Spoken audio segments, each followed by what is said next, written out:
नमस्कार दोस्तों, आप सभी को राम राम, सत साहिब जी।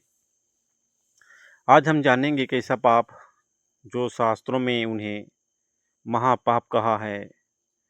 और ये जो पाप है ना, हर इंसान को, हर ऋषि को, हर देवी देवता को प्रभावित करता है ये।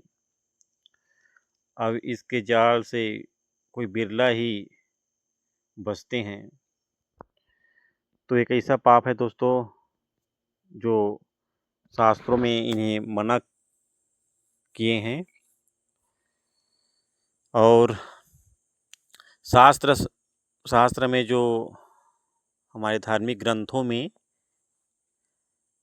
पति पत्नी के रिश्ता को ही महत्व दिया है, और समाज भी इसी को महत्व देते हैं कि पति पत्नी के बीच में जो होता है संबंध, संभोग क्रिया, उसी को महत्व देते हैं धर्मशास्त्र और समाज।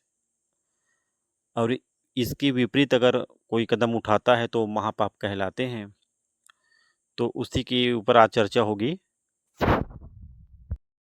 एक काम वासना संभोग क्रिया कुछ मिनटों की सुख है, और इनका जो प्रतिफल है, उसका जो दंड है, वो कितना भयानक है, हम अंदाजा भी नहीं लगा सकते। पर द्वारा स्त्री का खोले, 70 जन्म अंधा हो डोले। सुरापान मद मांसाहारी, गमन करे भोगे पर नारी। 70 जन्म कटेंगे शीसम, साक्षी साहेब है जगदीशम।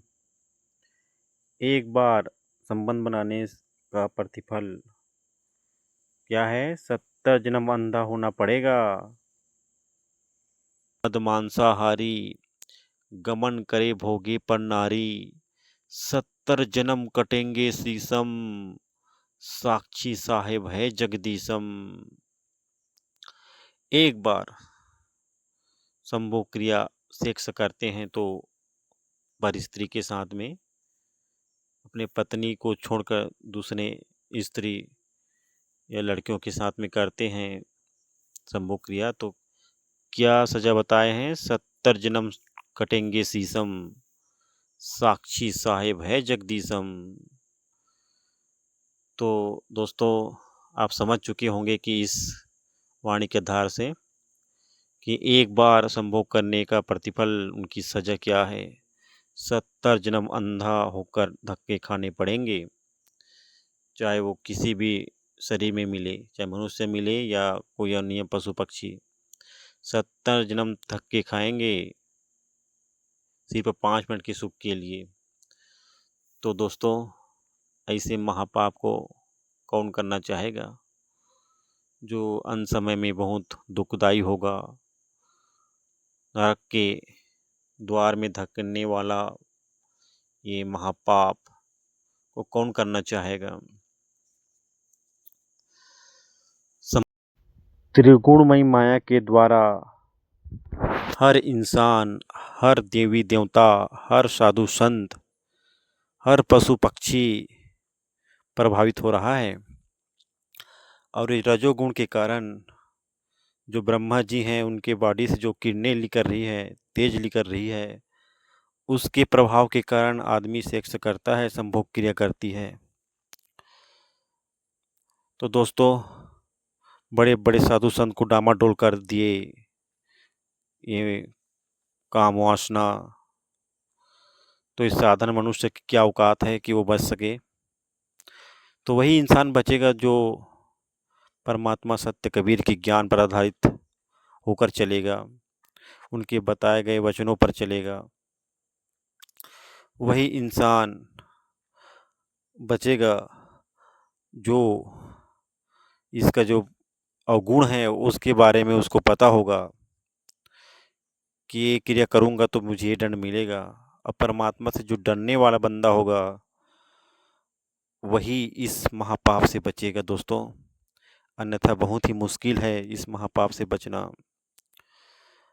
हम सभी जानते हैं टेलीविज़न में क्या दिखाया जाता है, पिक्चरों में क्या दिखाया जाता है, फ़िल्म में।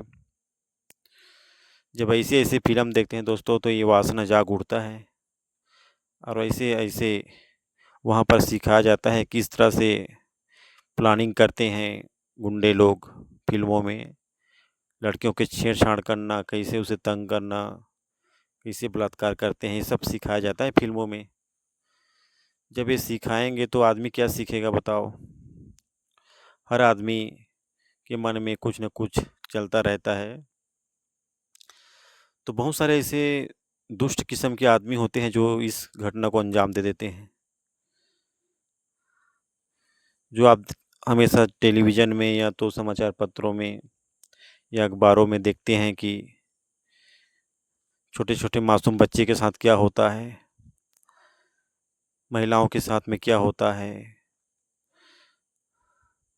कहीं रेप हो रहा है, कहीं मर्डर हो रहा है, तो इन्हीं की प्रभाव के कारण होता है।